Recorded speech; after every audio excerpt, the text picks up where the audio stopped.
This recipe for Hunt Club sandwiches comes from a 1935 Bisquick cookbook.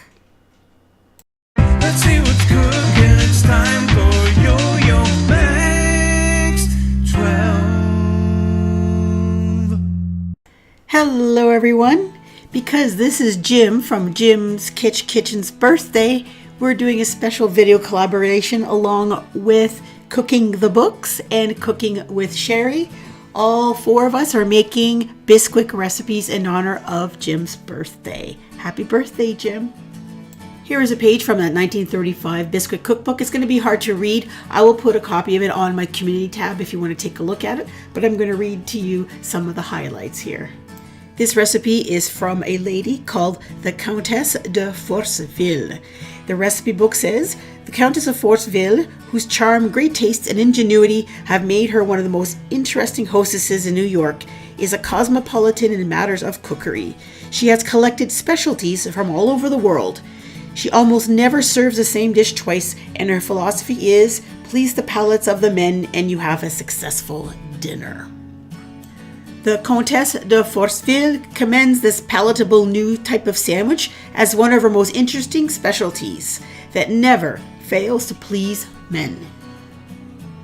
Okay, first thing we're going to do is make the filling. The recipe asks for 3/4 of a cup of cooked ham cut up in 1/2-inch pieces, 1.5 cups of cooked chicken cut up and flaked, and 2 hard-boiled eggs chopped up fine. You're going to put that all in a large bowl. To this, add 3 beaten egg yolks and 4 tablespoons of top milk. I don't know what top milk is, but I put half and half, I think, in mine. You season to taste with salt and pepper. I put about 1/2 teaspoon of salt and about 1/4 teaspoon of pepper, and stir it up, and that's your filling. Okay, now for the Bisquick part of the recipe.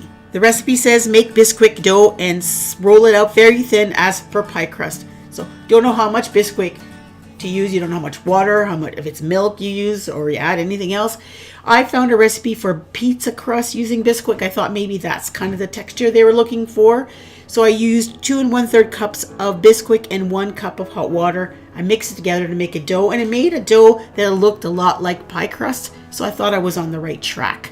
And I rolled it out like I would if I were making pie crusts, about the thickness of what I would make pie crust. Then it says, dot the surface with 4 tablespoons of butter.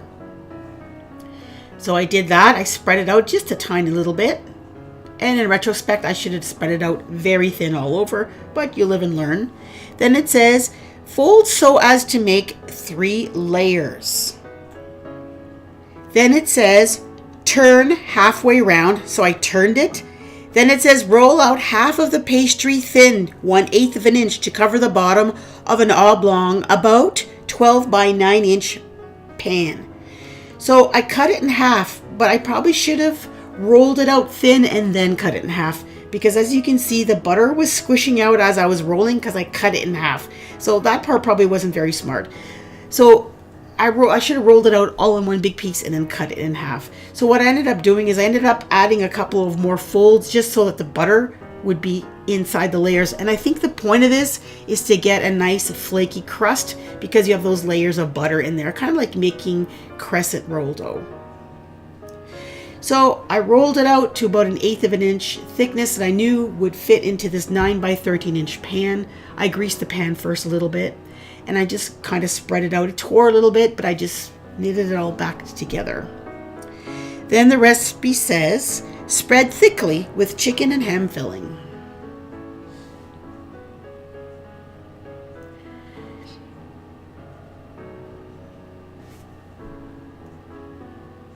And then cover with remaining dough rolled thin. So I rolled out that other piece kind of the same way, and I'm just covering it completely. Then it says cut through in desired shapes such as squares, diamonds, etc., but leave in place. So you're going to cut your pieces the way you want. I was cutting them like I was going to serve this for dinner, so I made the pieces fairly large. But of course you could cut them smaller if it was for like a brunch or something like that. Then you're going to bake it 15 minutes in a hot oven, 450 degrees Fahrenheit. And there it is. So how did it taste? Well, it's very eggy, as you can imagine, because there's a lot of egg in there. I think that it'd probably be better for something served for like a brunch, because it has a breakfast taste to it, if you know what I mean. The crust itself was kind of the fail part of this recipe. It was kind of dry. It wasn't that flaky at all. And I just found it a little on the dry side, like it needed a sauce or something.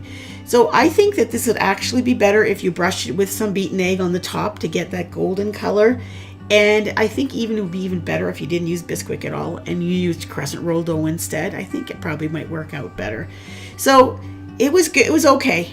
It was okay, but not something I'd make again. Here's a side-by-side comparison of mine and a painting or a drawing of the original recipe. You can see they look quite a bit alike. The drawing looks like it's a little bit more golden brown, and I bet you they had a little egg wash on there. And don't forget to check out my other YouTube friends and their Bisquick recipes. Make sure you check out Jim's Kitchen, Cooking the Books, and Cooking with Sherry.